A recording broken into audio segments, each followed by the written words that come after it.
Today is Tuesday, November 10, 2020. Coming up on Roland Martin Unfiltered, the Supreme Court hearing arguments today in a case that could eliminate the Affordable Care Act. Lawsuits continue to be filed by Donald Trump election team. But what does election law tell us? Also, how petty is Donald Trump? He is refusing to allow Joe Biden to receive intelligence briefings. Dude, really? How petty are you? And the Senate will vote on yet another white man for a lifetime appointment to the federal bench. We'll also answer questions about the coronavirus vaccine developed by Pfizer, and neo-Nazis send flyers attacking Black Lives Matter to members in Texas. And it is confirmed Bishop Harry Jackson Jr. did have COVID-19. He died yesterday. He was a big-time Trump supporter and was at that September 26th event featuring Amy Coney Barrett at the White House that has turned into a super spreader event. It's time to bring the funk. I'm Roland Martin Unfiltered. Let's go. He's got it. Whatever the biz, he's on it. Whatever it is, he's got the scoop, the fact, the fine. And when it breaks, he's right on time and it's rolling. Best believe he's knowing. Putting it down from sports to news to politics. With entertainment just for kicks, he's rolling. It's on go, y'all. It's Roland Martin, yeah. Rolling with Roland now. He's funk, he's fresh, he's real, the best, you know he's Roland Martin now.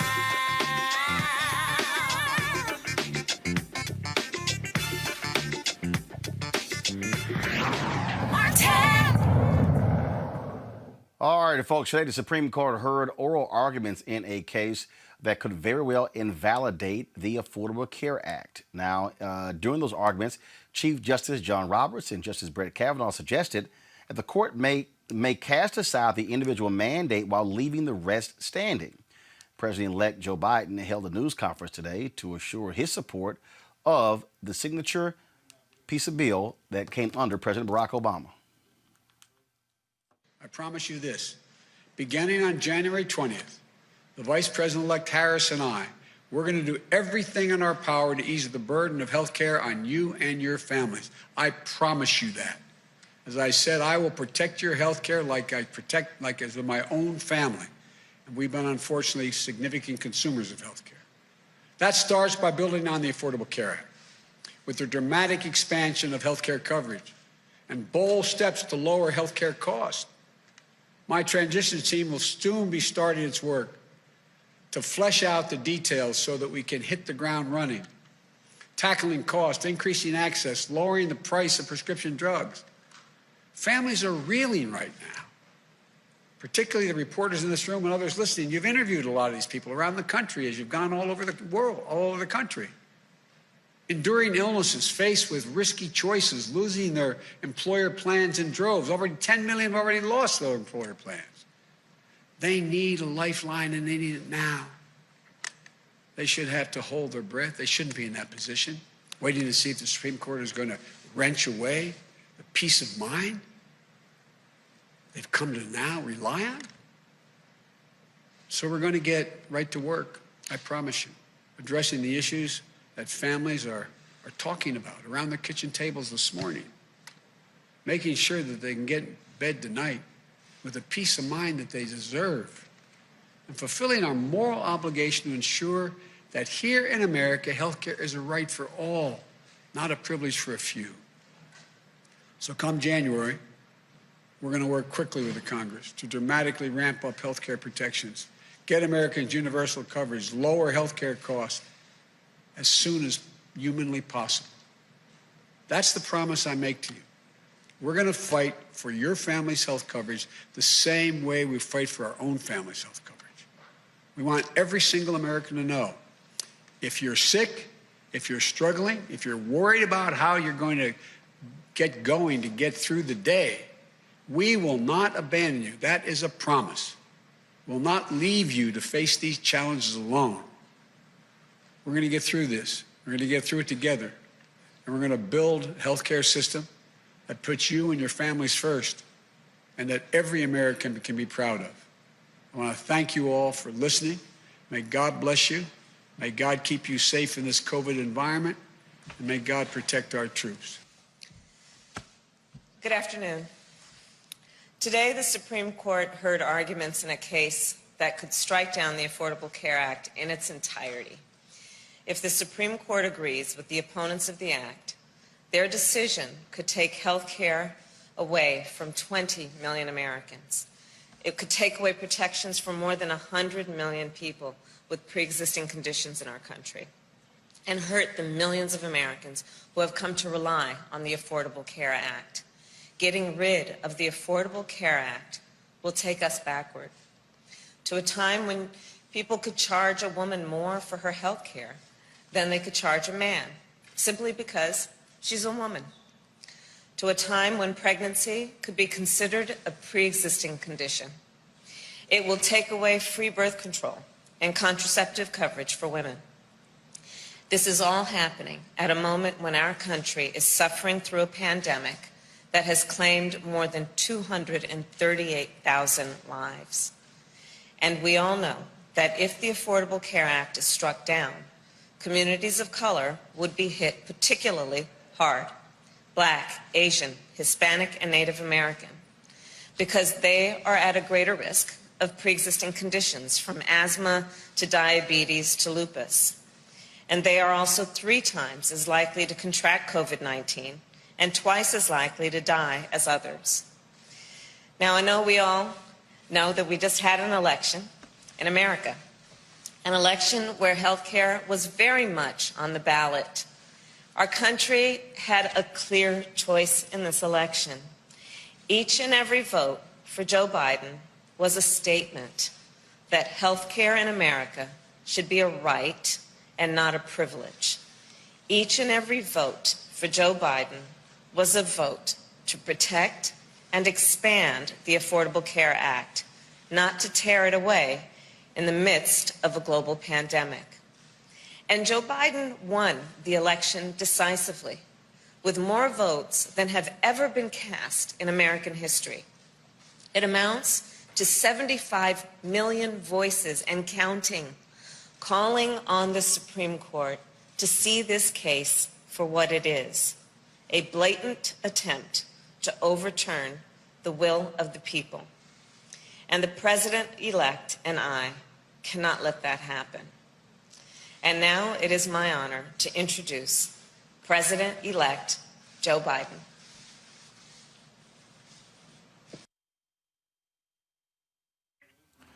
All right, folks, joining me right now is Dr. Leon McDougall, president of the National Medical Association, and Dr. Patrice Harris. She's president of the American Medical Association. Dr. Harris, I want to start with you. The Supreme Court arguments were quite interesting because some justices basically said that, hey, Congress, you want us to do your work and overturn this. That's not really what our job is. Your assessment of today's oral arguments from the Supreme Court. Roland, first of all, thank you for having me on. And we have had a transition at the AMA. I am now immediate past president, but so honored to be on your show and to talk about this very important topic. We know that the Affordable Care Act has been instrumental in millions, as President-elect Harris said, gaining coverage. We know that people without health insurance live sicker and die younger, forego medical care, unable to pay for their medications or other treatments recommended by their physicians. So although, we should and should not try to predict what the ultimate outcome will be, the questions today, at least in my mind, demonstrated that the justices are going to be reluctant in overturning this law. But we will have to see. But that is one reason this gains in coverage for the uninsured and all of the protections. And as you know, Roland, I am a psychiatrist, and so many more people have been able to gain access to mental health care, care for substance use disorders because of the Affordable Care Act. That's why the AMA filed an amicus brief. So based on the questions today, it looks like it will be upheld. But certainly we will all have to keep the pressure on because this law, overturning this law would be devastating. And Dr. McDougall, that really is something that's here. And what's amazing is Republicans have done everything they could to overturn this, to get rid of it. but they've offered no alternative. And this whole idea of, oh, let's overturn the law first and then we'll come up with something. So the American public, we've got nothing to compare it to. It's literally the Affordable Care Act or nothing. So, Roland, I want to bring to attention that the Affordable Care Act is still in existence.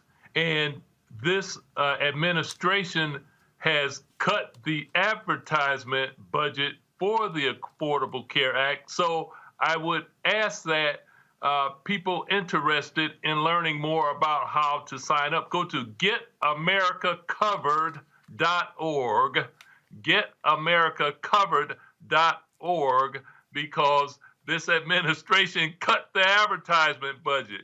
Well, but again, no, they cut it because they wanted to choke it off. But again, they have had more than 50 votes to get rid of it. To date, the Republican Party has not offered an extensive replacement plan. Donald Trump has lied for 5 years saying, I got a plan, it's coming next week, it's coming in 2 weeks, it's coming in 3 weeks, it's coming next month, I'm going to sign it next month, and they've done nothing. Kayleigh McEnany presented Leslie Stahl on 60 Minutes this huge book of their health plan. It wasn't a health plan. It was different executive orders and other stuff. It wasn't an actual health plan. So, Roland, you have been so insightful in cutting through all the nonsense. You're bringing an unfiltered viewpoint on these tactics to confuse the people. So I commend you on bringing such important topics to the table, because 20 million people losing their health insurance during a global pandemic is heartless and unexplainable. It's a lack of leadership. Dr. Harris, the reason this is a huge deal, first of all, we talk about 20 million Americans. When we're talking about young folks who are still covered on their parents' insurance, we're talking about even how we've had Medicaid expansion where we had rural hospitals shutting down in this country and how it has impacted folks. Many folks who voted for Trump, who voted for Republicans, really voting against their own economic interests. I remember 2016 where the previous governor of Kentucky was absolutely against Medicaid expansion. He was against the Affordable Care Act. And I remember he was a Tea Party guy. And I remember these white folks in Kentucky voted for him. And then they came back and they voted for him and Trump and then said, man, I sure hope they don't mess with our Affordable Care Act. They hated Obamacare, but they love the Affordable Care Act. That shows you how disinformation and messaging can completely obscure reality. Roland, we saw that with the Affordable Care Act, and when they branded it Obamacare, it was not popular. But when you ask people specifically about the proposals, or if you would call it the Affordable Care Act, there was a lot of support. And we know that so many people of all races have benefited from the expansions and health care coverage for the Affordable Care Act. But Roland, it's also similar to how we have made masks a partisan issue. And that is so unfortunate, because making sure that folks have the coverage that they need, that young folks stay on their parents' insurance, that people aren't filing medical or bankruptcies due to medical debt. These are nonpartisan issues. Mask wearing is a nonpartisan issue. And that's why I'm glad you're talking about this tonight on your show. I know Dr. McDougall and I are always working to make sure that people get accurate information. And there's no question that people can have more opportunities for living healthier lives with the expansion caused by the Affordable Care Act. Dr. McDougall, how critical is the Affordable Care Act for African Americans? What have we seen the benefits of this since it became law on the health of Black folks? The health of Black people has improved. And I'm going to point out another issue. So what states haven't adopted the Affordable Care Act? So states that we live in, Mississippi, Georgia, Florida, Texas, North Carolina, Tennessee. So there's still more opportunity to provide preventive services and insurance from the communities we hail from. My dad's from Mississippi. My mom's from Alabama. So if we were still living there, we wouldn't have access to affordable health care. The thing that really jumps out at me here, Dr. Harris, is that in 2004, I filed for bankruptcy due to having massive health care costs. More than 60% of Americans who file for bankruptcy, they file because of health-related issues. And the Affordable Care Act, once it was passed, led to a dramatic decrease in health-related bankruptcy filings because you were covered and pre-existing conditions were always covered, and the insurance companies could not screw you over and drop you because of it. And that's so important. We do talk about certainly our health, but our economic health is important. And you raised the point about the number of bankruptcies caused by medical debt. And we saw those decrease dramatically after the enactment of the Affordable Care Act. And by the way, we all know there is some synergy when you're talking about your financial health as well as your overall health. And so clearly we made such gains regarding health, regarding our economic health with the Affordable Care Act. And I'm so glad you raised that issue. Oh, Dr. McDougall, final comment for you.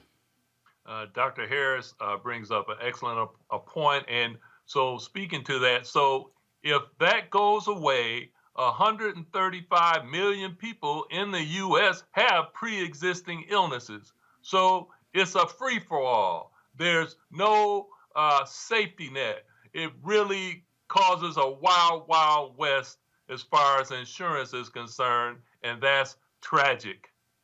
All right. Dr. McDougall, who leads the National Medical Association, Dr. Harris, who leads the American Medical Association, we appreciate both of you. Thank you so very much for joining us. Thank you. All right, folks, and I want to go to our panel. Joining us right now, Dr. Julianne Malveaux, President Emerita, Bennett College, also an economist, Kelly Bethea, communication strategist, Joseph Pinion, Republican strategist and political commentator. Joseph, I want to start with you. More than 50 votes. Votes, votes, votes. Donald Trump keeps promising, I got a plan, got a plan, got a plan, got a plan, got a plan, got a plan, got a plan. Ain't seen it. Haven't seen it. Republicans keep saying they got a plan. Where is it? And so here's the deal. If you're the American public, I might want to be able to see a plan before I really know what you're trying to do. They want to kill it and have nothing to offer for it. Look, here's the truth. Obviously, President Trump has been in office for the better part of 4 years now. We had the initial push when President Trump first took office. We had fat repeal, skinny repeal, Graham-Cassidy repeal. None of the repeals did any of the things the Republicans were actually opposed to the Affordable Care Act in the first place, which was to try to lower the premium costs while at the same time trying to hopefully increase the breadth of coverage. So I think to your point, it is with merit. That obviously voters should be allowed to see plans before they're asked to go into a voting booth and act in blind trust. So I think that is a strong argument to make. I think the reality that we face in American politics today is that people say, vote for me today and I'll show you the plan tomorrow. And I think that is a bipartisan problem that we see in American politics today. But to your point, when it comes to the issue of health care, particularly on the backside of a global pandemic, or perhaps in the midst of a global pandemic, because we're still dealing with the impacts of COVID today as rates go up, there are precipitously higher numbers of individuals who are going to have pre-existing conditions. And the word of President Trump, or the word of any president, that don't worry, we'll take care of you, clearly at this point is no longer sufficient. I mean, Julianne, here's what's just laughable about this here. Donald Trump has given interviews to numerous people. Chris Wallace, in 2 weeks. I'll be signing in 2 weeks. Stephanopoulos, it'll be next week. Just lying. Just straight up lying. And then during the debates, he's like, oh, no, I got a health plan. We killed the individual mandate. That's it? That's your plan? I mean, he's a liar. He's presented nothing at all. Well, my grandmother used to say, why tell the truth when a lie will do? And there it is. He's been lying since he's been in office. They've documented more than 20,000 lies that he's told. But this is probably one of the most pernicious because he keeps saying he has a plan. We haven't seen it. If there's a plan, it should have been put in legislative form, presented to the Congress and to the Senate, and passed as legislation. We haven't seen that. I don't know what Avar, the HHS secretary, does. But he certainly, that might be where plan would germinate from, but he certainly hasn't said anything. And so in the middle of this COVID crisis, you have to argue that health care is necessary. No one has said whether having COVID, which now more than 20 million people have had, 230,000 people dying, is COVID going to be a pre-existing condition? I mean, this man has been a joke for the better part of 4 years, and he remains a joke. And the only hope we have here is that those Supreme Court justices, the three, Barrett, Roberts, and the other one. Alito. You got Kavanaugh, Roberts, Alito.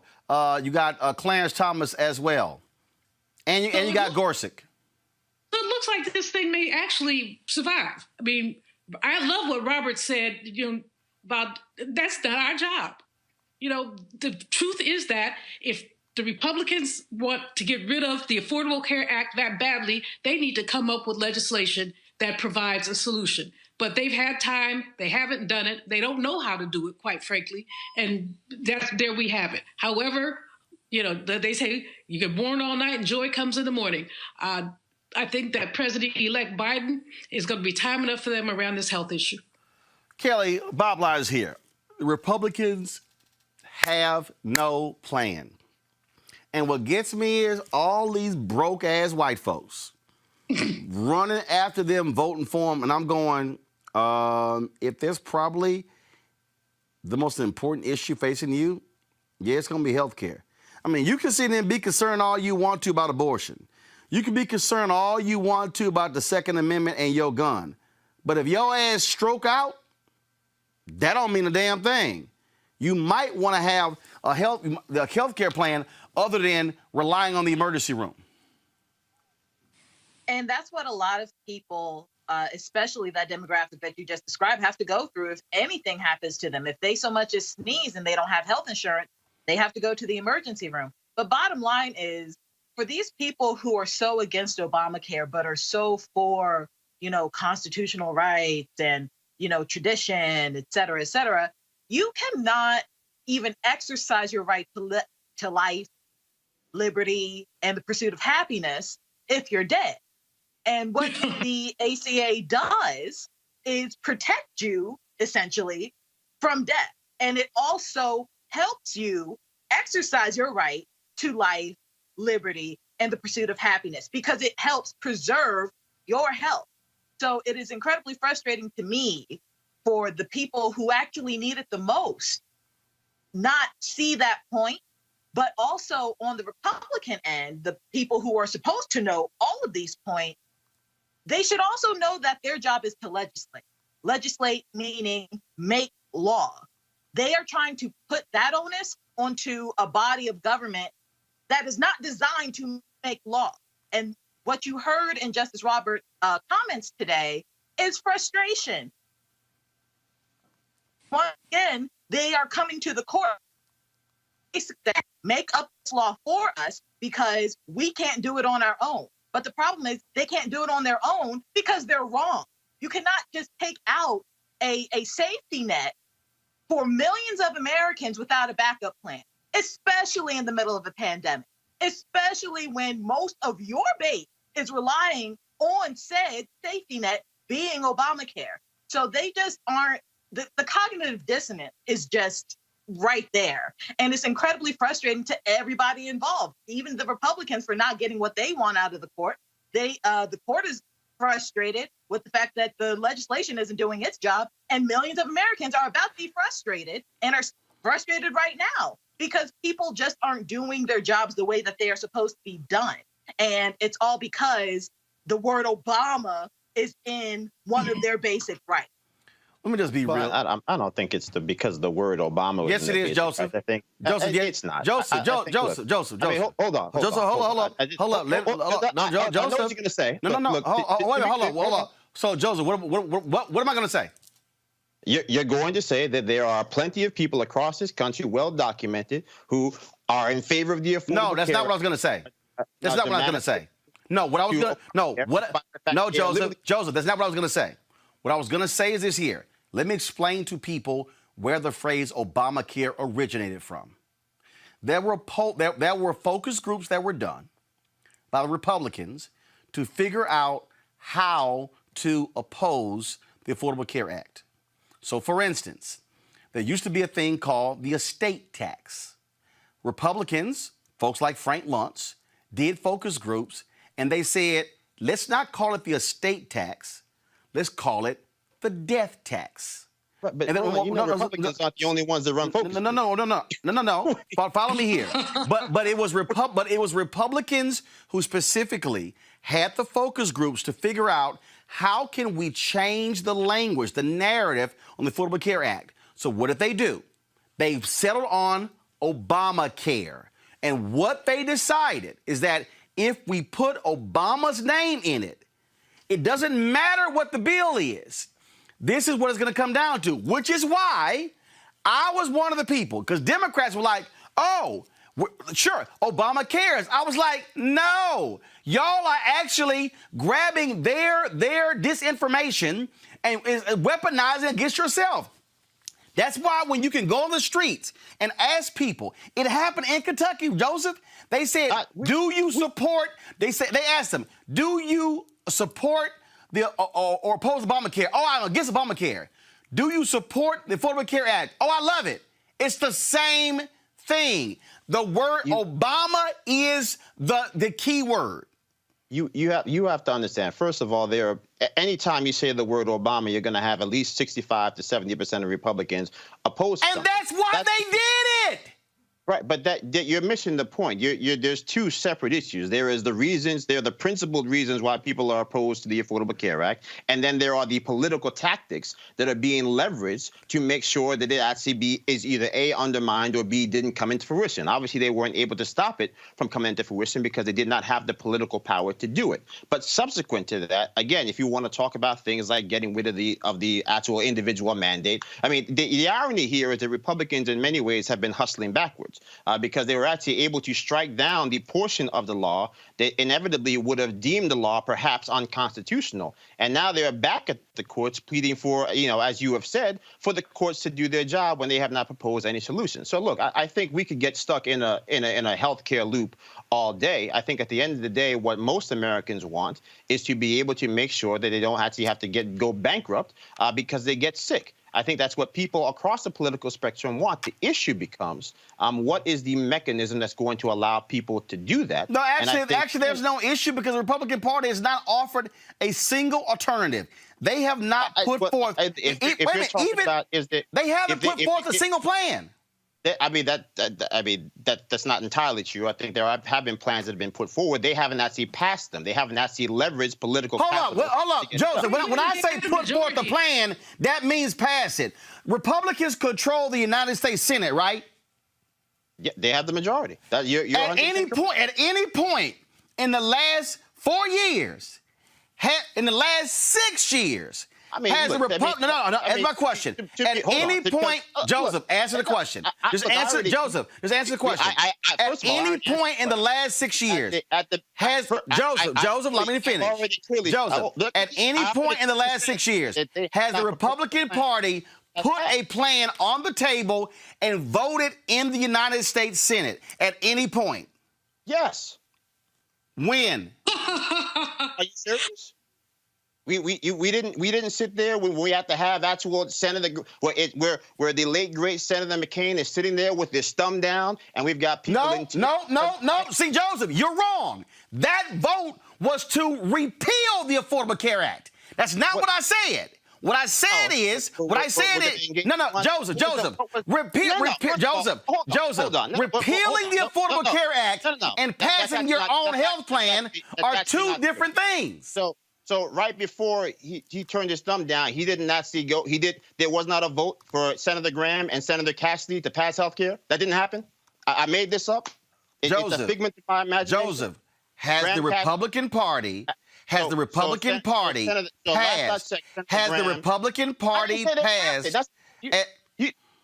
They didn't pass it. Of course they haven't passed it. We wouldn't be here having the conversations that had been passed. That wasn't the point. And I think I started this entire segment by saying that there has had ample time to propose solutions, and they have failed to do it. That wasn't my point.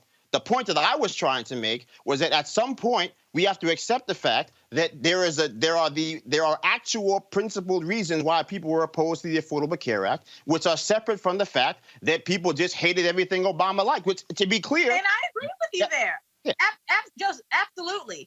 I'm not saying that everybody opposes ACA because it says Obama. What I'm saying is a lot of people oppose ACA because it says Obama.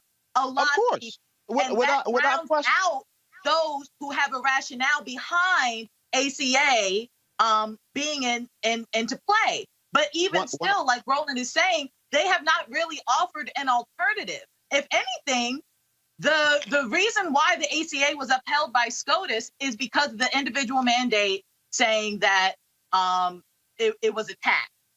And Republicans said, okay, it's not a tax anymore. So, but that was years ago. So basically, they just brought their solution to ACA to the court because that was the whole reason that SCOTUS said this is on y'all, because the tax part is a legislative issue. Well, legislature, Republican at that, fixed that issue, but they still want to bring it to court because they don't want to do their job, like my original point was, and actually legislate it out of law. 100%. The same so they can do their job for them. Let me jump in here for just a minute, folks. There was a Republican majority in the House and in the Senate. This could have been done. They are devoid of ideas. They're devoid of ideas. They're devoid of creativity. And many of them don't believe that people should have health care. I mean, notwithstanding the fact that, as Roland said earlier, 60% of bankruptcy have to do with medical debt, notwithstanding the fact that COVID is hitting us very hard, they don't think that people should have health care. They're more interested in the insurance companies than in people. They're more interested in basically profit than in people. And so, Joseph, you can go around the mulberry bush if you want to about about whatever you said. You said it 3 times, so that made me forget. But you can go around the mulberry bush as many times as you want to. But the bottom line is that Roland is right. When we saw all this proof, people don't like Obamacare. They do like the Affordable Care Act. So we might want to know, why do they like the Affordable Care Act? What's in it for them? The main thing that people are pre-existing conditions, and 135 million Americans have pre-existing conditions, whether it's high blood pressure, diabetes, or something else. So basically, you are consigning the rest of the people to good health care and the other folks to catch as catch can, emergency room or whatever, or potential bankruptcy. Explain this, and this is the deal. This a record high 62% of Americans support the Affordable Care Act. 85% of Democrats, 36% of Republicans. Now, here's the key here. 56% say it should be improved and strengthened. 20% say it should be struck down and left alone. Pre-existing conditions, 79% support health insurance protections for people. Right. And that's also why you saw President Trump running around the country saying, we're going to take care of people with pre-existing conditions, because he knows, as well as most Republicans knows, that there is no political will for somebody who is going to consign people to a life without health care for the rest of their lives, which will probably be very short. So still, where is his plan? Well, I said before, they don't have a plan. The bottom line question is, how does this man... So Republicans want to get rid of the Affordable Care Act, but they have nothing to replace it. They have nothing to replace it with. I think, as I said before, this notion that people should put their blind trust in politicians and say that, hey, you take our word for it, should be gone from the past. People should not trust politics. Well, the Republicans damn sure did. Here's what I know. Here's what I know. Here's what I know. You're making it a partisan issue. No. I'm making it a partisan issue because the numbers show it's a partisan issue. Numbers don't lie.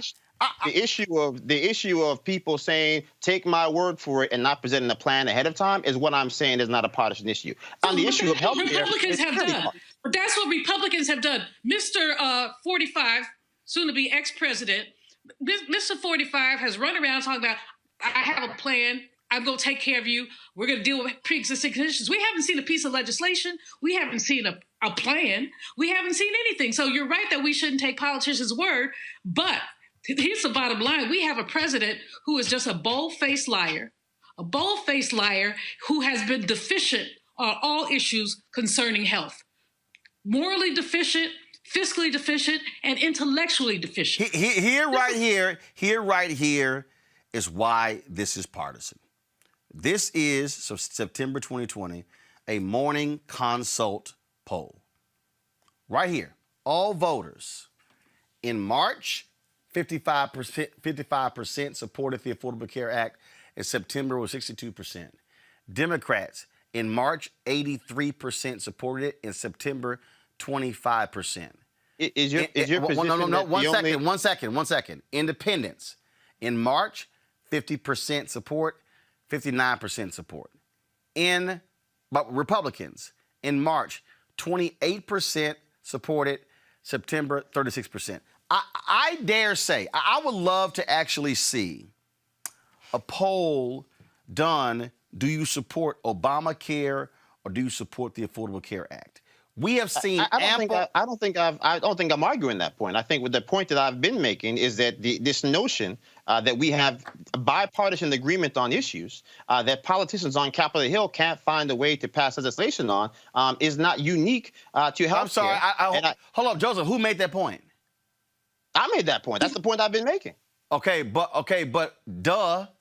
I mean, we obviously know we're in fractured times. But the point I'm still making is this here. Republicans can oppose the Affordable Care Act all day. Look, majority of Americans, a supermajority of Americans, support it. Support it. So if they support it, why are they so hell-bent on trying to get rid of something that 62% of Americans say, I like? I think the reality is that most Americans like what the Affordable Care Act accomplishes. I think what Republicans and many people like myself have said is that the manner in which it is accomplished is not sustainable and is not consistent with what people think are the best practices for health care. Well, we can have a long conversation so where is this best practices bill? Hello. Where is it? You'd have to ask the president that, as I've said now for the fourth time. I can't. Look. This is real basic for me. This is real basic for me. This is real basic for me. If you tell me, look, man, the food, it ain't so good. I'd cook that food better. Okay. Get your ass in the kitchen and go cook. What you're not gonna do is say the food ain't good. And then I say, get your ass to go cook. You like, oh, no, I don't cook. I'm just saying the food ain't no good. Well, if your ass can't improve the food, if you can't sit here and contribute to the meal, all you're doing is running your mouth. And that's what Republicans are doing. Republicans are making no effort because, first of all, when you say even improve, they don't even want to improve. They want to get rid of. They want to totally get rid of it, and I'm just still waiting. When manna from heaven is going to fall down, and then they're going to actually present a plan. I'm just waiting. I would love to read it. I mean, again, I don't think I'm saying anything different than you're saying. There was no plan. There should have been a plan. There wasn't one then, ain't one today, ain't going to be one tomorrow. Well, there'll be a plan because the reality is that you won't be able to win elections without one. And that's not just healthcare. You're talking about climate. There's a whole. Some of the Republicans. There are a plethora of issues in America. A lot of Republicans just won with no plan. Well, yeah, because at the end of the day, we figured out that people can get elected dividing people, even though their neighbors agree on the issue. Well, actually, you can get elected lying to people, and they are so gullible. They actually fall for it. Here's the deal. Here, look, first of all, the Supreme Court is probably going to come back in 2 or 3 months with their decision. We got lots more time to talk about it. I got to go to a break. We come back. We're going to talk about these crazy ass Trump folk. I'm still trying to figure out how you won Senate seats and House seats, but those votes are good. But the same votes in the presidential race are bad. That's next to Roland Martin Unfiltered. Utilizing what I know. I'm being able to speak about something that I used to didn't do, that I can say, yeah, that was me, but it's okay now because I know better now, and you can too. I'm able to say that so they can relate to what I'm saying, so I can capture their attention and be able to knock on their door and say, hey, you with me? And now they feel more apt to pay attention and more apt to be able to go out there and say, oh, well, just maybe, because she said. And I'm a fan of hers, so the connection is, well, okay, what do I have to lose? Because sitting at home is what you're losing out on. And a lot of them don't even know how important the vote is. It's like, well, you know what, if I don't, ain't nobody gonna miss my vote. Until you have a 50-50 share and it's 49 and 51 and you're like, oh, then you gotta feel like an ASS and go, see. From the day we started this campaign, we made it a priority to talk to Georgians wherever you live. Representative Warnock, so good to see you again. Thank you so much for doing this. So excited about your campaign. Georgia needs a senator who will stand up for health care, who will stand up for Medicare, who will stand up for our children. We need leaders who will not forget who sent them there in the first place. I think he'll stand up for me. We already voted for you. I think he'll stand up for everybody in Georgia. Augusta, Savannah, Valdosta, Columbus. They may be miles apart on the map, but the challenges we face are quite the same. We're completely behind you. Thank you so much for running. It's not about him. It's all about the people. If you elect me the next United States Senator from the state of Georgia, your agenda will be my agenda. Raphael Warnock will practice what he preaches. We're not getting that now. I'm Raphael Warnock, and I approve this message. Hey, what I'm going to work on? I'm John Ossoff, and the path to recovery is clear. First, we listen to medical experts to control this virus. Then we shore up our economy with stronger support for small businesses and tax relief for working families. And it's time for a historic infrastructure plan to get people back to work and invest in our future. We need leaders who bring us together to get this done. And that's why I approve this message. You go to prison at 19. Sentenced for how long? 15 years. And for the first time, you're hearing this old man talk about voting. Mm-hmm. What did you say? What's that? What's that? And why does that make a difference? What did he say? And he broke the averages thing down to me. About they gonna be stealing money. He said, and his thing was about people getting out. He said, man, a lot of people gonna be here that's not gonna get out because Bush is gonna come in and he gonna set off all these people's sentences just to show that he's tough on crime to get favor with whoever put him in office.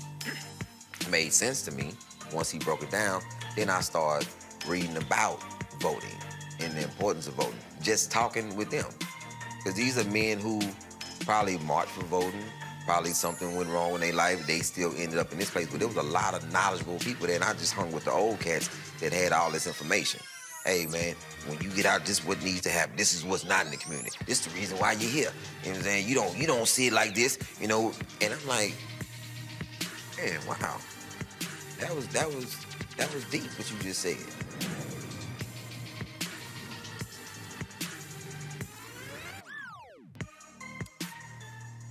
The Republican Party and Donald Trump, boy, they are really stuck on stupid, y'all. They are losing their mind.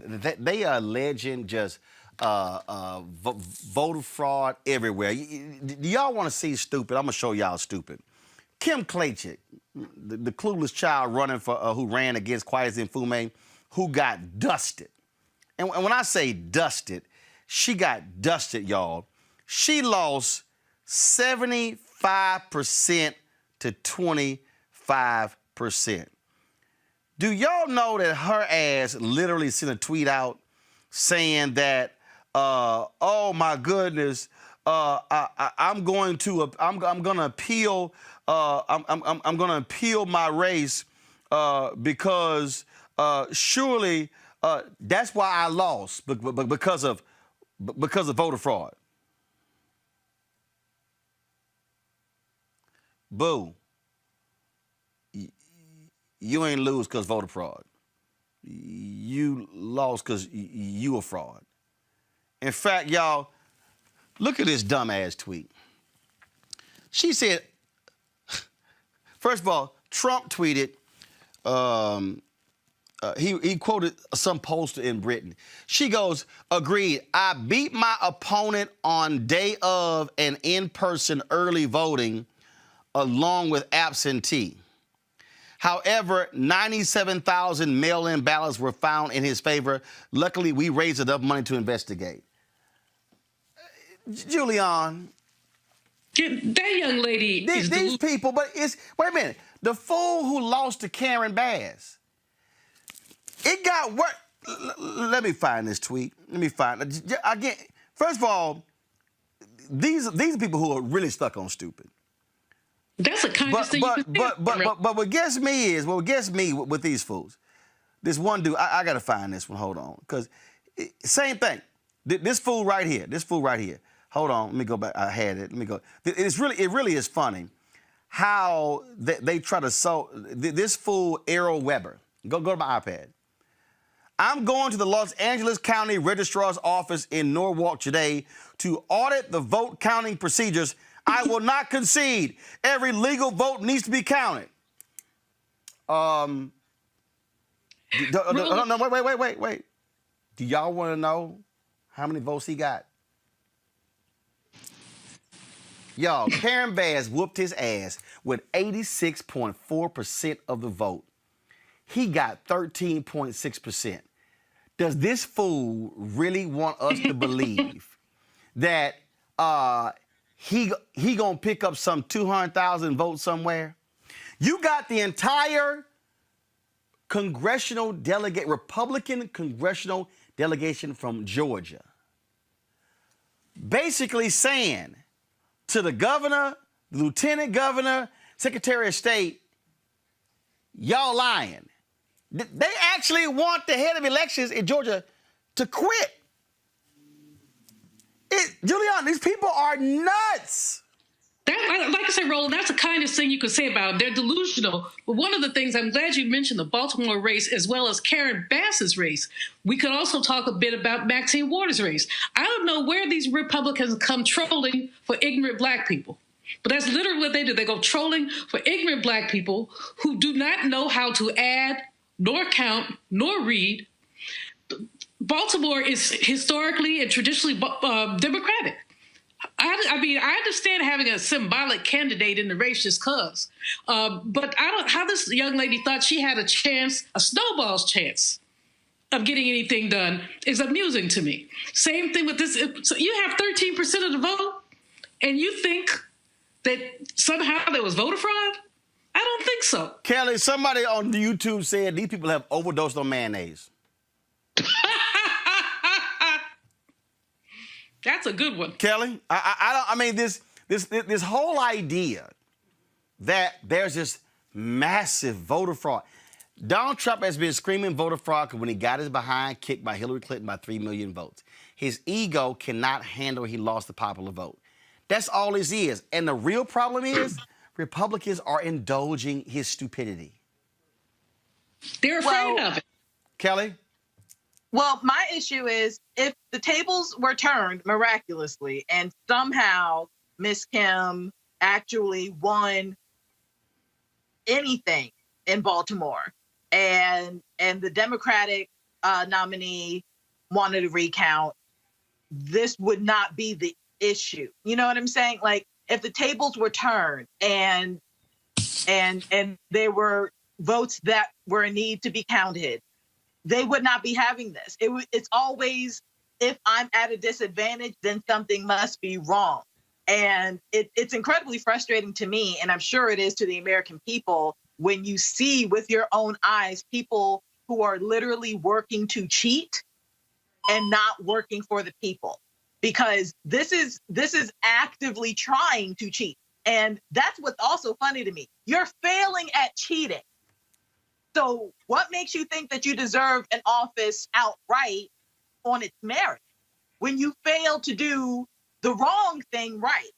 So he just needs to take her bag and go somewhere. Because if I'm not mistaken, I don't even think she lives in Baltimore City. First of all, hold on. You look, you ain't got to waste breath on Kim, okay? She got crushed. Here's the deal, Joseph. I need somebody who's a Republican to explain to me.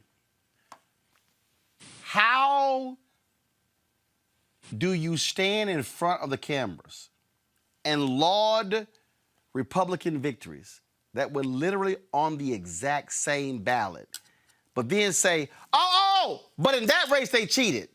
If the Democrats cheated, they are some awful cheaters because they lost the Senate race in Iowa, Kansas, Maine, North Carolina, South Carolina, Mississippi, Kentucky, Louisiana, Texas.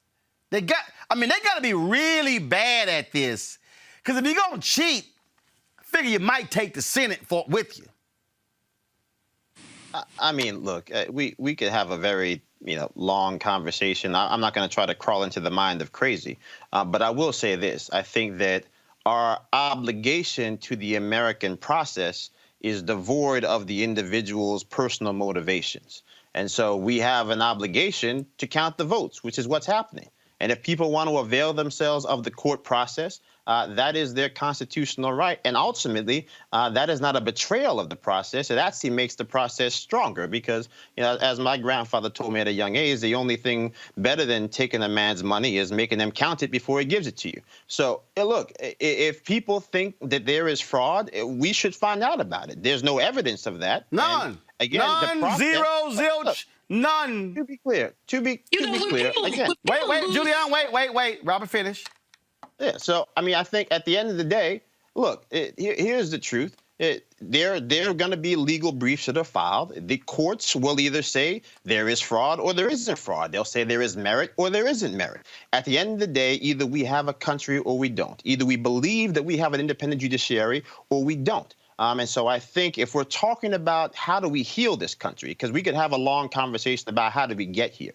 But if our goal is to heal, if our goal is to have enough people who have still bought into the system, that we have a country that works, then let people count the votes. Let people run around saying what they want to say. Because but you're saying let them count the votes. Donald Trump and his people were trying to stop the count. First of all, I want to show this. I think there are people who say let them count the votes. That people say stop counting the votes. No, Joseph. The same people were saying it. Joseph, the same people were saying it. Exactly. Depending on the state, depending on the favorability. I just think that we have to have. There are people that are saying things that are crazy. But we also have to be honest about where we sit right now. Number one, we're a severely divided country. Number two, there are things in the results that are statistically anomalous. Like what? Now, most of those statistical anomalies are likely due to the fact that we had an unprecedented amount of people vote via mail. Right. That does not mean that somebody did anything illegal. But it does mean that we're dealing with results that are not in line with previous results. Of course. First of all, you can't. Hold on. Don't. Hold on, but wait a minute. But it's not in line with previous results. But you just said because we also have mail-in balloting, so they can't accept. They can't accept the reality of that. Roland, in some cases here, Roland, some states will have an automatic recount if it's within half a percentage point. But you have large margins. You have tens of thousands of votes. Now, Arizona probably should have a recount. It's only 14,000 votes separating the two candidates. But Michigan should not have a recount. Because basically there's so many votes, there's so much of a lead that it's not going to make a difference. You can count till the cows come home. Every time you recount, people pick up a vote, you lose a vote. I mean, because human beings are still counting these votes. But this obsession that 45 has with recounts is really him delaying the inevitable. Here's the deal. Lost. He lost. I want to play this. The folks at the Daily Show put together this pretty great video, because if you compare what Fox News and OANN and Newsmax are saying today, just y'all watch this here. Democrats are being sore losers. They refuse to acknowledge they lost the election. So what do? They cry malfeasance, wrongdoing, criminality, fraud. Democrats, more so than Republicans, seem to have a problem conceding defeat. Either the election system broke down or some mystery votes are hiding somewhere. You have a whole series of Democrats who've just said bluntly, if our candidate doesn't win, they stole the election. The Dems just want to make America suffer. It's like losing the World Series and demanding an extra inning a day later. The Democrats are refusing to accept the declared results of the national media. So how do they do this?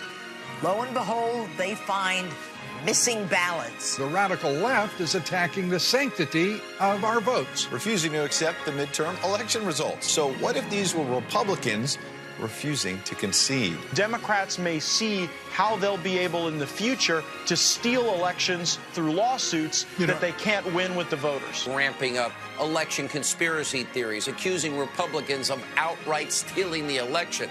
Kind of rich. You know what? Sounds sore loserish. Boy, that's a lot different than here in 2020.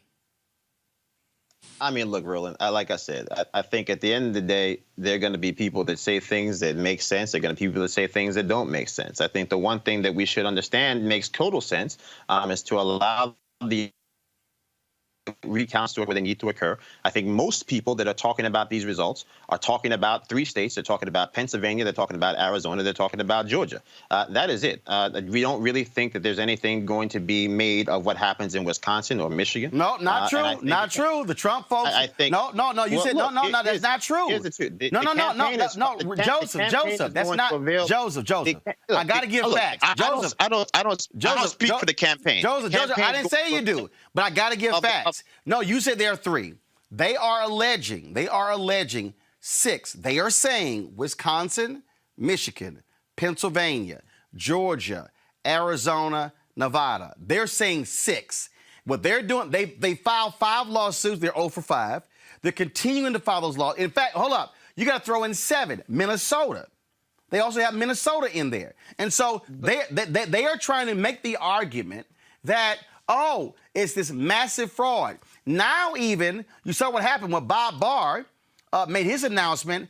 The head of the election integrity unit was like, this is bogus, and quit. This is how the process works. No. That's not how it works. That actually is how it works. Let me ask you a question. In 2016, was 2016 closer than 2020? Yes, we're looking at 78,000 votes across 3 states. Did Hillary Clinton refuse to concede and file lawsuits in 6 states? Did Obama also refuse to begin the transition process? Did Obama refuse to allow intelligence briefings for Donald Trump? It ain't the same, bro.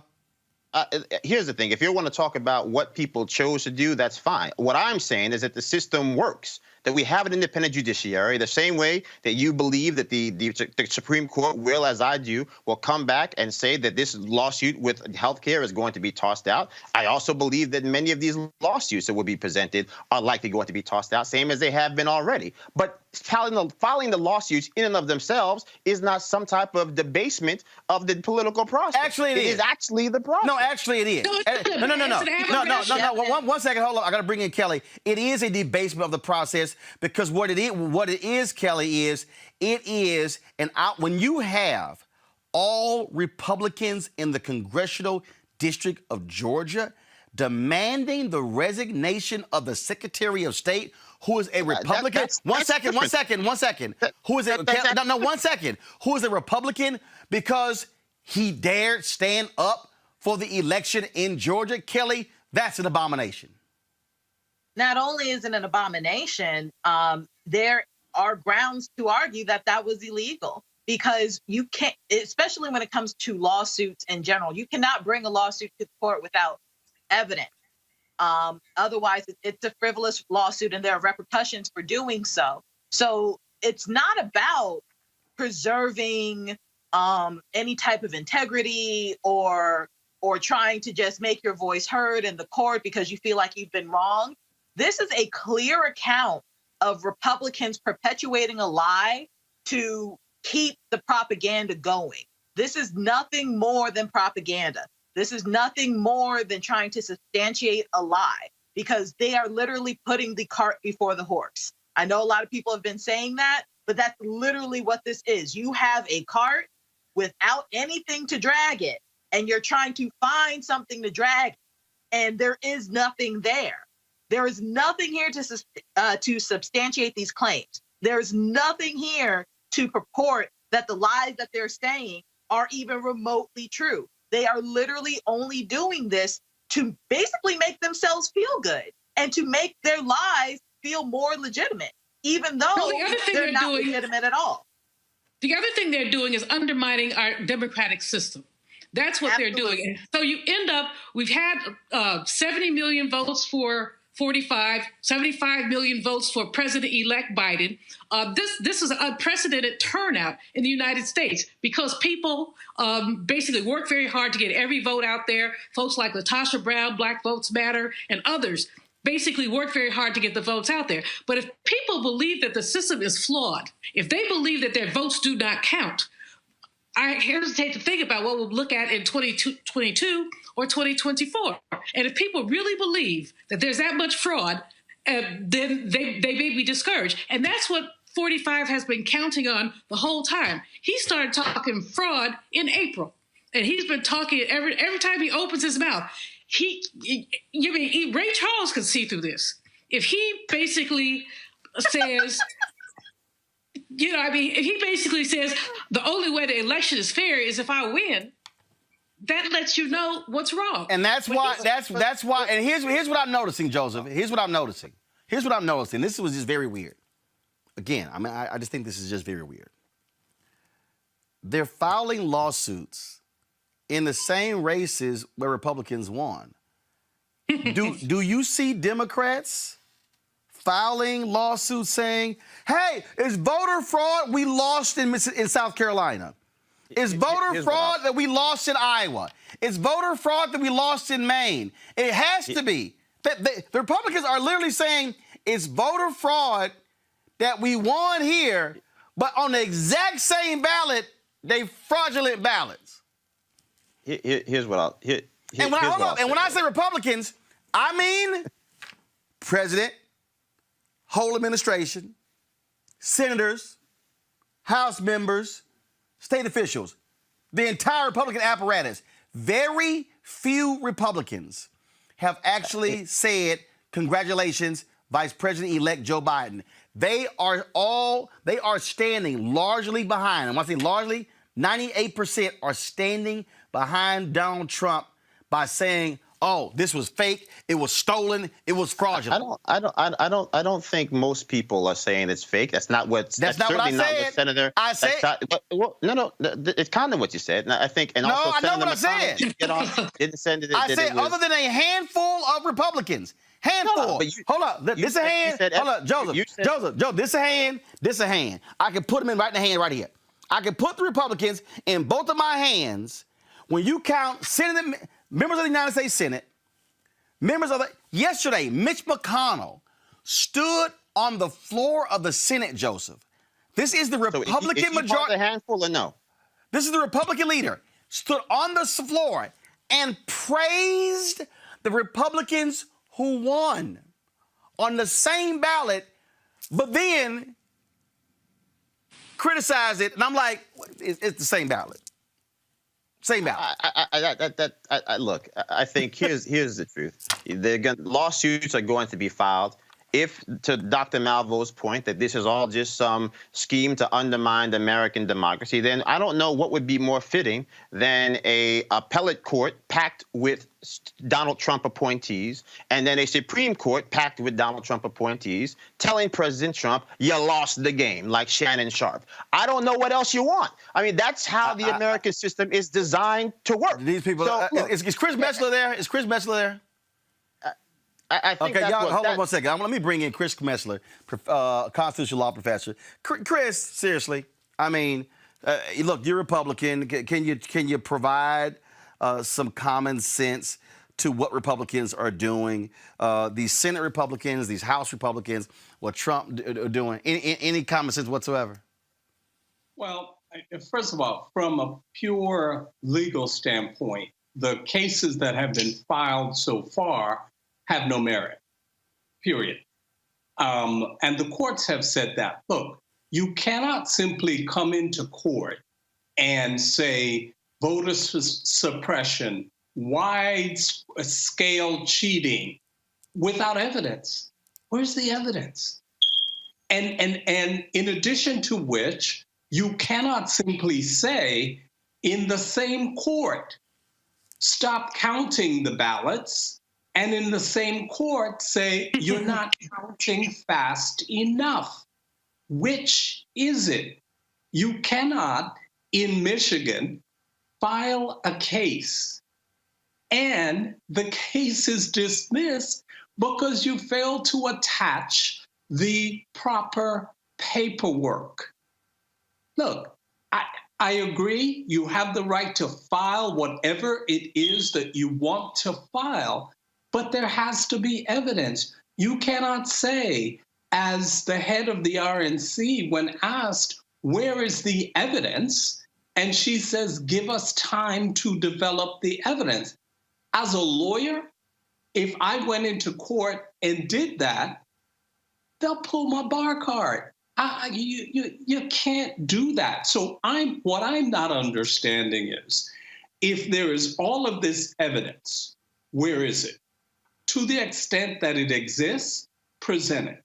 To the extent that you have contradictory arguments, that's not going to work.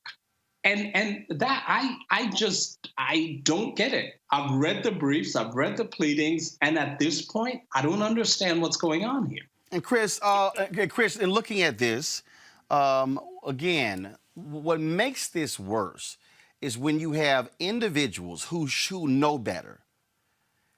And what is it? Are they so deathly afraid of his tweets? Are they so afraid that his cult is going to come after them like the Purge and rip their hearts out and cut their cut their guts out? Is that what's going on here, Chris? I mean, again, to watch McConnell stand there and praise Republican victories, but then cast doubt on us in the presidential race like he wasn't on the same ballot. Well, so here's the thing. There is some conversation about whether or not the president's going to, say, okay, enough, but I'm going to run again in 2024. So here's the concern. The concern, if that is in fact true, is Republicans believe that they will need his base to win again. And as a result of that, they're afraid of what's going to come down the pike. And that's part of the reality in terms of the discussion. Look, from my perspective, and strictly again from a legal perspective, if you're going to sue, that's fine. You can sue, but you got to have evidence. This is a toxic mix of law and politics that ultimately I don't think bodes well. Joseph, go ahead. No, I mean, look, I agree with much of what the doctor has said. I think, again, as I started off in the beginning, there is no evidence that there is widespread fraud. And to the extent that there is, they have to actually provide some evidence. That hasn't happened. So, look, I think to the doc's point also, this has been a widely chaotic process. When you end up at the wrong Four Seasons, you're already off to a bad start. So look, it's just, I think, again, two things can be true at the same time. That, yes, there are people who have run races. We're grateful for them for running in places where we traditionally have not filed candidates because Republicans need to show up. It's time for both political parties to stop taking black votes for granted. And I think that we've seen, when you're talking about the precipitous increase in the Latino turnout for President Trump or the precipitous rise in African-American turnout in this election overall, that our votes are going to matter more and more. But if you're talking specifically about making sure that we're going to go through this process and come out with the unified nation that Joe Biden says that we're supposed to have, then again, I think part of that means that we have to take down the temperature. We have to find a way to have respect for the people we disagree with. And I think that starts with at least acknowledging those amongst those groups who are making arguments that at least on some basic level are within the realm of respectability and also just the nature of the process in general. But Chris Metzler, wait. But Chris Metzler, how do you do that when one side from the top down is the one stirring the dissension? I'm reading, there was a Washington Post dropped this story. A Pennsylvania postal worker whose claims have been cited, it's not on my iPad, I'm reading from my phone, whose claims have been cited by top Republicans as potential evidence of widespread voting irregularities, admitted to U.S. Postal Service investigators that he fabricated the allegations. According to three officials briefed on the investigation and a statement from a House Congressional Committee. He made it up. Just to chime in Chris, here. go ahead. Hold on, Joe, I'm going to come back, but Chris, go ahead. Yeah, I mean, but this is exactly the point. You can't have any credibility with that. And if, in fact, there's this thing called vetting that for some reason, we've just failed to do that right in this particular administration. And then this goes to continue to prove that. It is difficult to do that. Look, at the end of the day, when you say that it is Democrats who are making all of this up, who are doing all of these kinds of things, and you're doing the same thing that you're accusing them of Democrats of doing, how can you expect to be taken seriously? This is not the way to do this. If you got a case, bring it forward and stop with the shenanigans already. Julian, go. The thing about this, in terms of bringing the evidence, is that there is no evidence. In the postal worker story, I'm glad you mentioned that. I just saw it come across on my phone. There's another story about a blind lady who claimed that someone took her vote. These are these little incidental things. Some of these things are human error, but you're not going to turn an election on a postal worker here, a blind lady there. The fact is that, and I'll say it as often as Joseph said, makes his point. Trump lost. Trump lost. Trump lost, and it just can't get through his head. There was something in People magazine, not that I read regularly today, from Ivana Trump, who said he hates to lose and he'll do everything he can to keep from losing. So we've seen this, but even as we see this, we know that there's some flaws in the system that need to be worked out.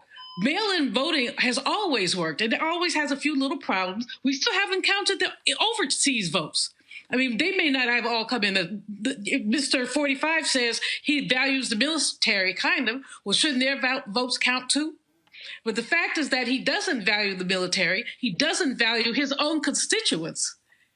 And we're stuck with a situation where Joe Biden has to figure out how to make us less divided. But how could we be less divided when 70 million people, and I'm not saying they're all racist, but 70 million people voted for, frankly, a doofus? Kelly, one of the ways we are able in this country, one of the ways we're able to sort of set things aside is when we accept decisions. What you have here is Donald Trump and a party who's saying, the hell with any sense, the hell with all norms. We are rejecting all. For them, Donald Trump is literally refusing to allow intelligence briefings of Joe Biden, even though the election has been called for Joe Biden. That is, when you talk about, first of all, candidates get intelligence briefings. He's like, nah, not gonna happen. Talk about petty. This is a whole nother level. I get what Joseph is saying. I agree with one of the reasons that look, I'll never forget the video backstage, Kelly, of the inauguration when Hillary Clinton, she's standing there and she's girding herself. And she takes this really deep breath because she's about to walk through a door that she thought she was going to be walking through as president of the United States. And the fact that that woman could still go to the inauguration in her capacity as a former first lady of the United States, that says you put country over petty, over party, over person. There is nothing about Donald Trump says that he would actually have that level of integrity. Kelly, go ahead. Well, the reason that Hillary Clinton was able to do that is because she is gracious. She has integrity. She is an American. She understands what it means to be American, what it means to be a politician, what it means to be a servant to the people. Donald Trump did not come into this office with any of those values, with any of those thoughts, with any of what I just listed in mind. He came in for him. That's it. Making America great again for him. That was the caveat to his slogan that people just failed to reiterate and express outright and explicit. So it does not surprise me that Trump is doing this. It does not surprise me that Hillary Clinton had that much grace that day. I can tell you right now, I would like to think I'm a very gracious person. I can tell you right now, it couldn't be me. It could not be me, but it was her. But it will not be Trump. So what we need to do as Democrats and as Americans is to hold him as accountable as we can, given the circumstances. Because what's happening right now is that he is trying to burn everything down with him in it, if necessary, just so that Biden does not succeed. That is what it means to be a coward. That is what it means to be treasonous to this country. And honestly, at the end of the day, that's what it means to be Trump, because that is who he is. That is what he does. Nothing that is happening right now that he is doing should surprise anyone, because we've had at least 5 years, even before he became president, to just have a glimpse, a taste of what he's capable of. And now we're actually receiving it. And Chris, so we need to be ready for what happens next. Chris, I want to read this here. The Lieutenant Governor of Texas, Dan Patrick. I've known Dan for a long time, and you want to talk about an idiot? Look at this here. Dan Patrick is offering, he'll pay up to $1 million to encourage and reward those who report voter fraud. If info leads to arrest, conviction for voter fraud, expect at least $25,000, he says. It's never a good idea, Chris, to be an elected official and offer money for somebody to come and present voter fraud. It's a dumb idea. I mean, as an elected official, you're saying that. And again, I go back to what you have all this evidence. Why you have to pay people to bring the evidence forth? Have it or do you not have it? And as an elected official, for you to be essentially offering, a bounty, where they do that at? Joseph, it is pretty sad to see the sheer desperation of people who you thought. I mean, you look at how pathetic a Lindsey Graham is. I mean, how pathetic. I guess even on Sean Hannity's show, I'm contributing $500,000 or something like that because we've got to get to the bottom of this voter fraud. Lindsey, sit your ass down. You won by 14 points. I mean, look, I think at the end of the day, we're spending a lot of time talking about what President Trump has, whether it's grace, lack of grace, the elected officials. I think, to me, I'm more focused on the people than the politicians. And I think if there is any chance that we're going to be able to galvanize enough people to be able to see that, yes, the 70 million votes cast for President Trump were fair and just, and the 74 million plus votes that were cast for former Vice President Joe Biden, now presumably going to be President-elect Joe Biden, were also just and valid, then it's going to take the grace of us as a nation of people to be able to say, you want us to recount the votes in Georgia, we'll recount the votes for you. There's going to be an automatic recount anyway. You want to recount in Pennsylvania, we'll recount the votes. There's likely going to be a recount there anyway. I think it's around 0.6% right now, the difference between Joe Biden and President Trump. Arizona, even a smaller margin. So I think, again, being able to demonstrate that the process works, that you go from case to case, whether these cases get tossed out on their face, because as Dr. Metzer said, you have to actually have evidence to present cases. This is all a reinforcement of American democracy at its finest, even if the people who are executing the plays are not acting in the best model of American behavior. Julian, final comment on this. This is where leaders lead. This is where leaders lead. We've known since he came on the national scene as a presidential candidate in 2012, I believe, we've known that Donald Trump was not wrapped too tight. Somebody needs to just get a straitjacket and walk him out of the White House. But two quick things. Number one, instructing the GSA not to cooperate after we have a nominee, an elected president, is ridiculous. The GSA has not made any transition funds available. Number two, to have them tell the department heads, prepare your budget as if Trump is still the president. This is just delusional. This is totally delusional, but it's where we are. It's literally where we are. And I hope that the American people, Democrat and Republican, are paying attention to this man and the damage he's done to our democracy. I got to go to my next story here. Today, the Senate will vote on yet another white male judge nominated by Donald Trump. With more than a month left until the new administration is in place, Mitch McConnell will try to get as many judges as possible on the federal bench. Chris, you're Republican. Joseph, you're Republican. Seriously? Damn near 220 judges? One black person? I mean, look, we have a real lack of diversity problem in the start talking about. There's a diversity problem and one? Out of 220?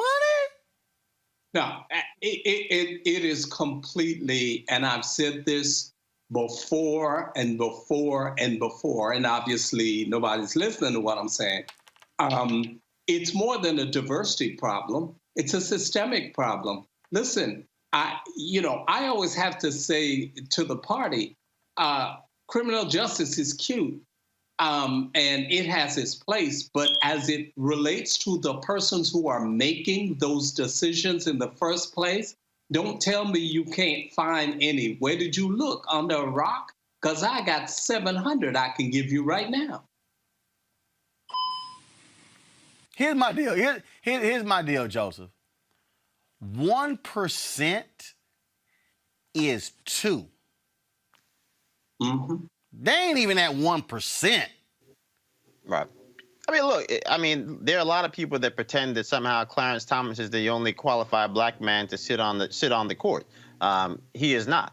And so I think at some basic point, I mean, even the choice of Amy Coney Barrett, I think that we had a well-qualified judge sitting down in Florida that, for a lot of reasons, probably would have been a better choice than she was. But look, at the end of the day, it is what it is on some basic level. I mean, we're at some point we're just talking about derivatives of the same problem that we've all been talking about on some basic level for the last 4.5 years. So look, at some point you just have to accept the fact that when it comes to getting the type of representation that we deserve in government, as it relates to the type of diversity of thought and diversity of opinions and diversity of representation, we're just not going to get it. But see, here's the deal, though. See, Kelly, this is by design.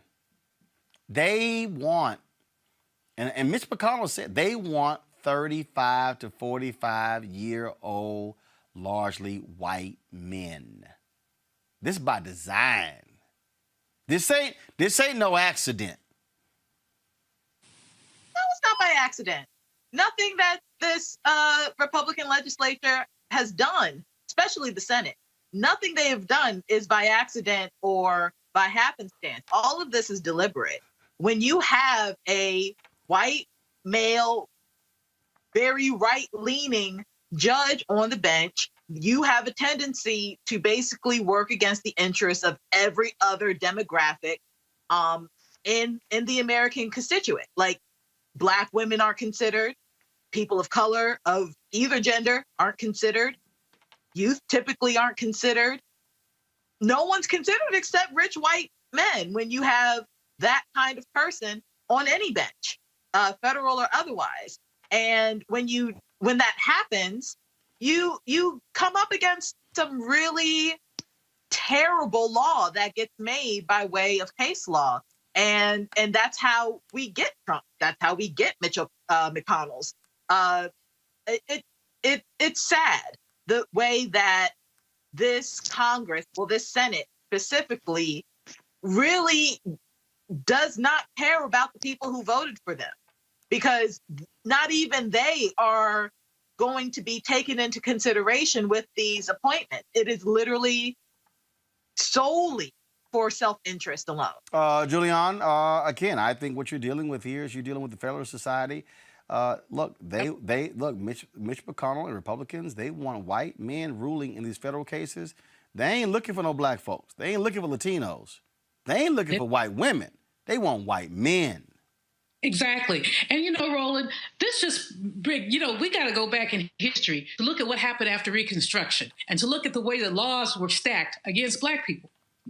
Now they're stacked against people. I mean, when you look at what they've done to the Consumer Finance Protection Bureau, when you look at just any number of things that they've done, 45 is in with all of his buffoonery because he's delivering to Republicans what they want. They wanted a white male judiciary. They want a conservative judiciary. They want an anti-abortion judiciary. They wanted to go back to the 1950s. Make America Great Again is a slogan that says, let's go back to the day when, Kizzy was in the kitchen and, Kunta was in the fields. That's what they want. And basically, McConnell has been able to effectuate that. And 45 isn't making these choices, as you said, Roland. The Federalist Society is. Are there any Black people in the Federalist Society? So with that, I'm just curious, Joseph and Chris. I'll ask you. This is the last question on this topic before I go to a break. Why haven't Black Republicans, as a collective, said something publicly and say, "Hey, how in the hell can we talk about the party being diverse and we want to go after Black, and you've only been able to find one Black federal judge"? Has there been any conversations among Black Republicans saying we should speak as one voice publicly? Go ahead, Chris. No, go ahead. Yeah, I think I can speak for myself. I think plenty of Black Republicans have said things publicly about the lack of diversity that started before. That wasn't my question. It wasn't my question. It wasn't my question. It wasn't my question. The question is to go out there and speak collectively. I think Black people have spoken. No. Where? No. Are you telling me that Black Republicans have spoken as a collective, saying the lack of diversity, the lack of Black federal judges is wrong, and they want to see more Black judges considered by Republicans for the federal bench? When? Well, I missed that. And to be clear, no, I don't think that we've seen the type of engagement when it comes to Black people demanding more color on the bench. But I don't think that was my question. But I don't think that that's a partisan issue. I think specifically. Yes, it is. Look, I don't think that we've Black folks have been. Are you trying to say Black folks haven't demanded that for Democrats?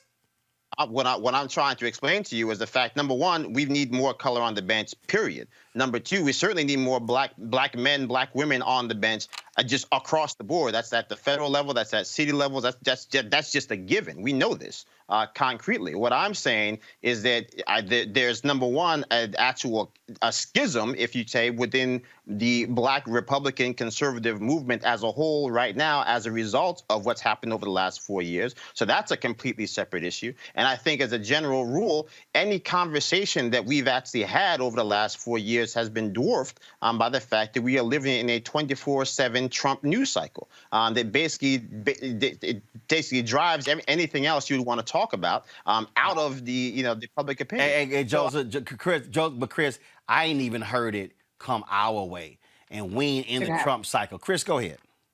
No, there has not been that conversation, in part due to what Joseph said. Look, in this administration has been, as it relates to Black people in particular, more fascinated with entertainers than substance. And so what you've seen are a number of so-called new Black conservatives who have, soaked up a lot of the oxygen in the room to no avail. And like I have told a number of them, you can't expect Black people to join the party when you're telling Black people how stupid, ignorant, and uneducated they are, and they need to leave the so-called Black plantation. And as a result of that, the conversation of a number of very reasonable, true Black conservatives have been muted. And as a matter of fact, I am sure that after this show, I am going to be receiving significant hate mail about that. But you know what? The difference between me and a number of people who run in that circles, I don't need anything from any administration, period, end of story. So I'm going to say what I got to say. All right, Dr. Chris Metzler, I surely appreciate it, man. Thank you so very much for joining us.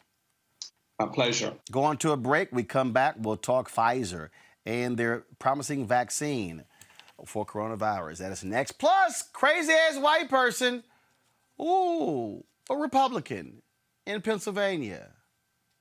Did he send out the wrong tweet under his main account? Does he have a burner account where he pretends to be a Black gay Republican? Wait till I explain on Roland Martin Unfiltered. So because of friendships like yours, that's what made me figure out that, my vote did matter and that it was important for me to vote and get out there, even if I wasn't doing everything, perfectly, just trying and then learning from the mistakes, whatever mistakes that I made, and trying again and getting better the next time that I went out to vote or to speak about something, political. That's the start. That's the way that we do it, because we can't go back and undo. Like, I can't go back in time and make myself be at the polls when I wasn't. So that's where the civic piece comes in. But I can start now, and that's what I started when I started, and now I'm a part of more political drives to get other people to vote.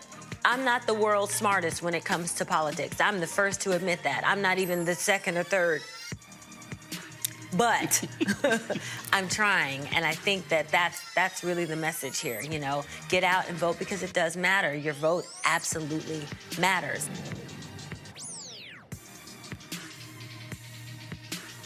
(1982), a 12-year-old is accused of stealing and dragged out of store, told he looked suspicious because his hands are in his pockets.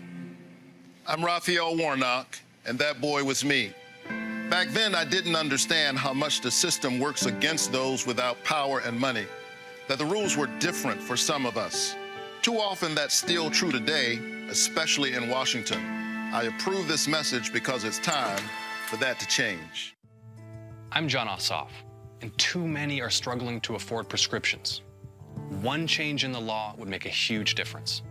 See, Medicare is America's biggest buyer of prescriptions, but the drug companies bought off Congress, and they made it illegal for Medicare to negotiate lower prices. It's straight up corruption. Fighting corruption is my job. I approve this message because I'm not taking donations from corporate PACs, and I won't let the drug companies rip us off anymore. The numbers prove it. Millennials are the largest group in America. They're now larger than baby boomers. And if you don't use your power, they will run you over. Completely. And I think that's why what we're seeing so much, especially when you look at, who's controlling the country and how the country is being controlled, it is because, the powers that be and those that know how the system works are taking advantage of the system for their own interests. So part of it when it comes to this millennial generation is education. You got to understand why it's so important, understand what's really at stake. So the things that you're seeing, that they may be seeing right now that make you angry, here's how you can affect change. And what I love is that what you're seeing, what's coming out of Parkland, is these younger group, of millennials becoming much more politically savvy, much more politically activated and organized. Right.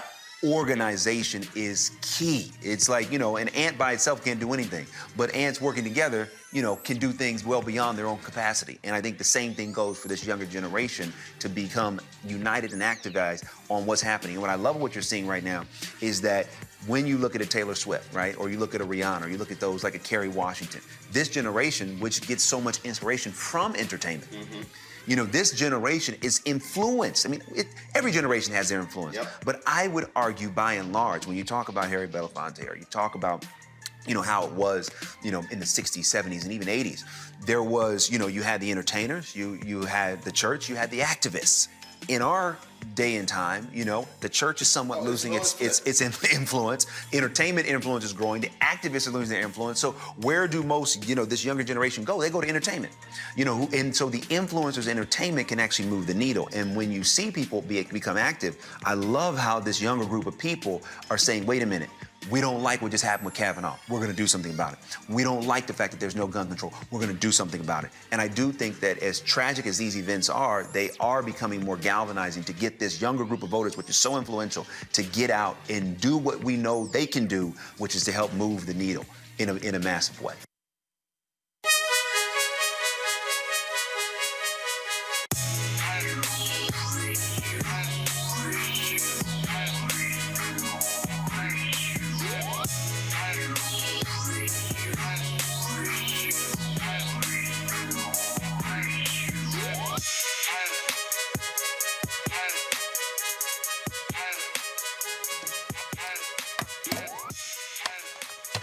All right, the folks at Seek.com, folks, they, of course, have these amazing products founded by Mary Spiel. It's a black-owned virtual reality company. You can check out their content on Seek.com.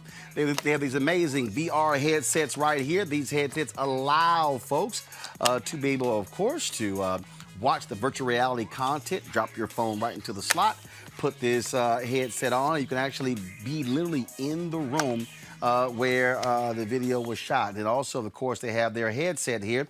They're 360-degree 4D headphones right here. Tremendous sound, bass sound, goes all the way around. You can use it for gaming, of course, videos, music, you name it. You can get these products, folks, at Seek.com, Seek.com. That's Seek.com. So please support them. They are partners with us here at Roland Martin Unfiltered. And we certainly thank them for being partners on this show. All right, folks, as of today, there are 10.3 million cases of coronavirus in the United States. 240,000 people have died. We told you yesterday about the death of Bishop Harry Jackson Jr. He, of course, he had battled cancer, but he actually died of COVID, diagnosed a couple days ago. I actually got an email from there was a Republican who said, that was another evangelical who sent an email out to his followers, and someone forwarded me that particular email. And I want to read this for you in a second once it pulls up on my iPad here. And give me 1 second, folks. Here we go. And so this was the email that they sent. Anthony, go to my iPad. It said, greetings in the mighty name of Jesus. This is Christian International. Go to iPad, please. You may have heard by now that Bishop Heyman was hospitalized due to COVID-19. He has had steady, come on, go to iPad, please. Thank you. He has had steady improvement over the past couple days and is feeling stronger and breathing easier. He has an amazing team of doctors who are using all the new drugs to help him heal faster. He has not been in crisis at all, but of course, we have rallied prayer to fortify him against this attack. Our prayers are prevailing, but we cannot let up until we see the full manifestation of his healing. Now, they posted a photo of him with Bishop Harry Jackson Jr. You often saw him on this show, my show, TV One's News One Now. It says here that we also received sad news today that Bishop Harry Jackson passed away. He has been battling for his health for a while now and had some recent complications, including a COVID positive test 2 days ago. Initial thoughts are that his heart failed due to these challenges.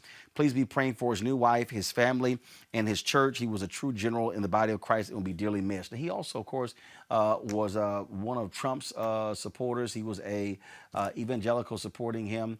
One of his spiritual advisors. There's this video of him praying, if you will. I think it was Easter. He was praying in the White House. But the reality is, he was at that event, that is September 26th super spreader event that took place at the White House for Amy Coney Barrett, and he was there. Now, of course, folks, even though we have the early promising results from Pfizer's COVID-19 vaccine trial, a number of questions are still unanswered about it, as well as when the average person can get a shot. Now, Pfizer's vaccine is a new type of technology.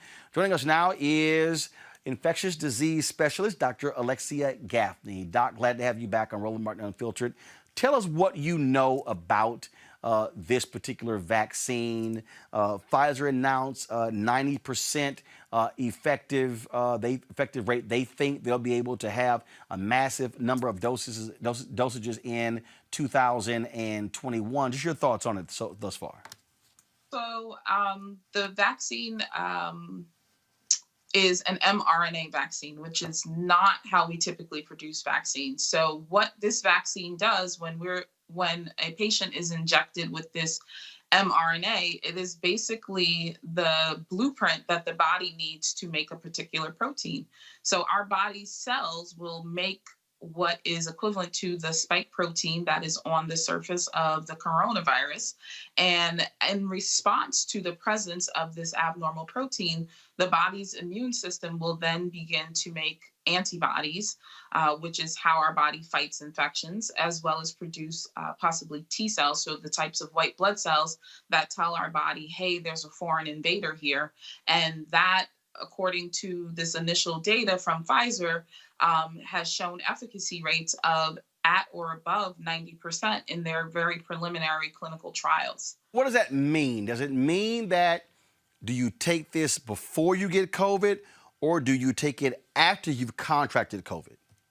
So this is a vaccine. This is not a treatment. So an uninfected person, someone who is healthy and well, would get 2 doses of this vaccine to help their body mount an immune response so that when they encounter the virus in everyday life, their body is already prepared to fight off the infection. So think about, even though it's a different vaccine technology, it's being compared to the measles vaccine, right? None of us, or most of us, have not had measles because we got a vaccine to protect us from it, so that if and when we were exposed to it, we could not become infected, or we would not have a significantly symptomatic infection because our body is already prepared to fight off the infection. So does that mean that if I take this before I get it, I'm not going to get it? I'm not going to get COVID-19? I'm protected? Any idea how long am I protected? Does it give me 3 months, 6 months, a year?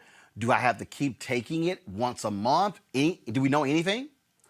So all we know right now from 94 positive cases out of 43,000 plus participants in this clinical trial is that 90% of the people who got COVID-19 infection and were a part of this trial did not receive the vaccine.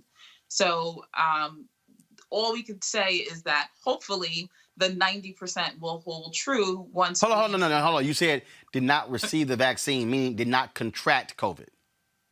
Right. So the participants who contracted the virus they were not the people who received the actual vaccine in the trial, or 90% of those 94 people who got a COVID infection that they got this data from, those people, 90% of those people were not vaccinated. So 10% of the people in that cohort of 94 people who had a COVID infection were vaccinated with their study drug.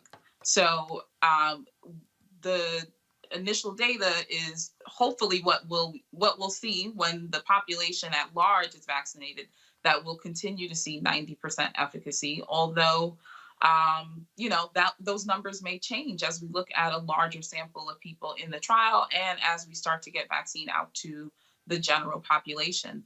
The other questions that you're asking, Roland, we just simply don't have enough data to answer.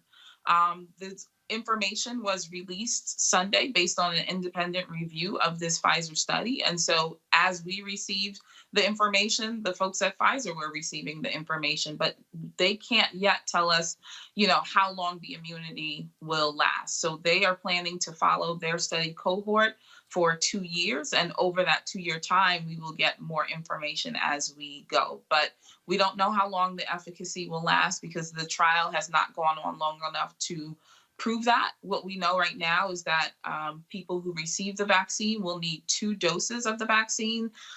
Those doses will probably be given 3 to 4 weeks apart. And we just have to hope that the efficacy that was seen in this small cohort of patients in this trial continues to hold true as more and more people get vaccinated. All right, then. Dr. Gaffney, we appreciate it. Thanks a lot.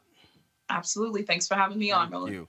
Thank you. Joseph, I got a kick out of the fact that you had Donald Trump Jr. who was complaining, so now y'all released this information. Geraldo said that if this was released 2 weeks ago, it would have guaranteed Trump's victory. And in fact, Mike Pence released a statement saying, yeah, this was because of our operation. Then Pfizer came back and said, no, actually, this didn't happen because of your operation, whatever they call it, because we weren't even participating in your. I mean, it was sort of like the Trump administration was taking credit for something they had nothing to do with.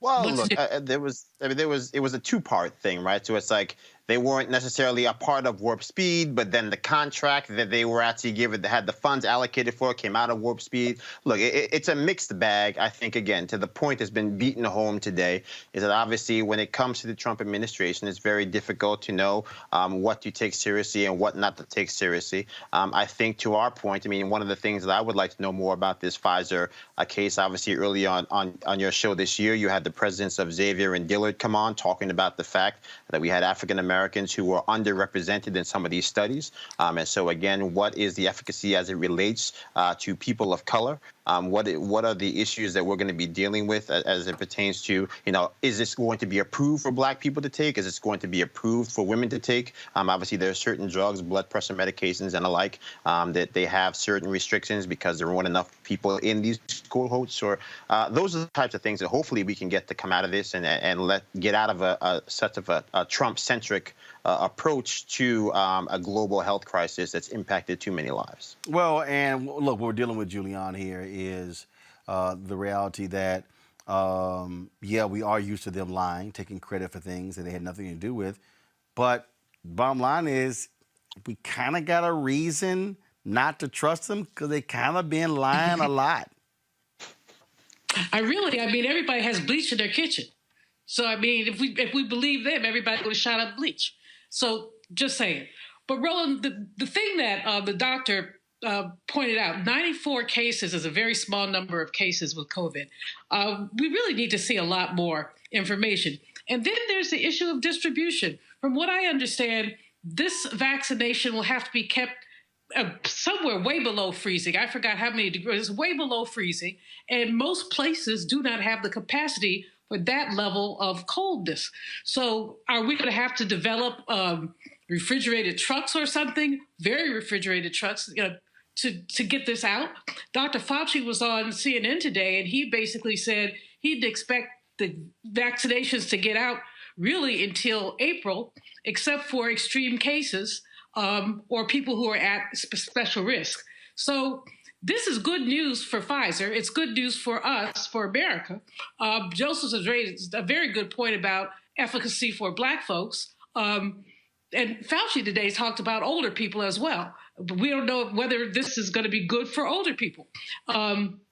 So there are a lot of questions to be asked. And I think, frankly, the least important thing, we have to get into the mindset, Roland, of keeping that man out of our mouths and keeping him, basically, Mr. 45, it's over. It's all over, Casanova. So just go grab whatever you want to grab, and just get out of our space. And he will do that sooner rather than later. Kelly? I agree with Dr. Malveaux on that one. He just needs to go. Again, this is not surprising that the Trump administration would try to piggyback off of work that they had no participation in, did not even try to front that they had any role in making it a success whatsoever. They're doing it with this. They did it with the HBCU bill. They've done it pretty much their entire administration with everything that, they claim is a win. So it is what it is in that regard. But when it comes to this vaccine specifically, I am happy that it exists. But I echo the sentiments of the other panelists here in that the logistics in making sure that every American gets it are steep. And I don't know exactly how that's going to work, given that we are in the middle of a pandemic and some of the ways in which things need to be done are limited right now. And we are still at 10 million cases and to almost 250,000 deaths in this country. So we're already behind the ball significantly in getting this vaccine created, let alone distributed. So I'm curious to see how that's going to play out, hopefully in time for it to mitigate some kind of damage. All right, folks, y'all know what time it is. No charcoal grills are allowed. I'm white. I got you, Carl. Illegally selling water without a permit on my property. Whoa! Hey! You don't live here. I'm uncomfortable. All right, y'all. So Twitter was like a little crazy today because there's this there's a Republican named Dean Browning out of Pennsylvania. Dean Browning, y'all, let's just say this is weird. So he sent this tweet here out. I'm a black gay guy, and I can personally say that Obama did nothing for me. My life only changed a little bit, and it was for the worse. Everything is so much better under Trump, though. I feel respected, which I never do when Democrats are involved. Folks are like, Dean, you're white. So what are you talking about? So then Dean decides to go, no. That I was actually responding to somebody else, and my tweets got, so that's really what happened. I was responding to somebody else. So that's really what happened there. That really wasn't me. So please forgive me. This whole deal. Now we're hearing he tweets Patti LaBelle's son. Is all kind of drama. You talk about crazy, Joseph. But I really got to laugh at that one. I really got to laugh at that one. That this white right-wing conservative really got himself caught up in a crazy one today on Twitter. Folks saying he's pretending to be a black gay man under his burner account. I mean, I've often said to people, wouldn't it just be easier for us to engage honest-to-God black people rather than have to pretend to be them on the internet? And this is not the first time this has happened. It won't be the last time that's happened. There are plenty of salacious and felonious accounts out there pretending to be black Republicans. It shouldn't be that hard to find a black Republican if Republicans actually started showing up in black communities and doing the work to demonstrate love and care of black people. So look, this is a perpetuation of what we've been dealing with. It's the kind of insincere outreach and that's trying to be masked in these anecdotal evidence of things that do not exist. And yeah, pretty crazy. But this was, this, Julian, was a part of the disinformation campaign by the Russians in 2016, where, well, look, Twitter and Facebook have busted these troll farms impersonating black people. And so we've seen this. That actually has happened. It has happened, and of course, in 2016, I think we were somewhat vulnerable to it. Some people believed it. Some people got tweets that had lies about Hillary and them, other things, and people believed them. This just is hilarious, and I don't know to what end this man chose to impersonate a gay black man. I mean, I can't understand his logic, but I'm not trying to figure stupid out. Kelly. I mean, she took the words out of my mouth. This is stupid.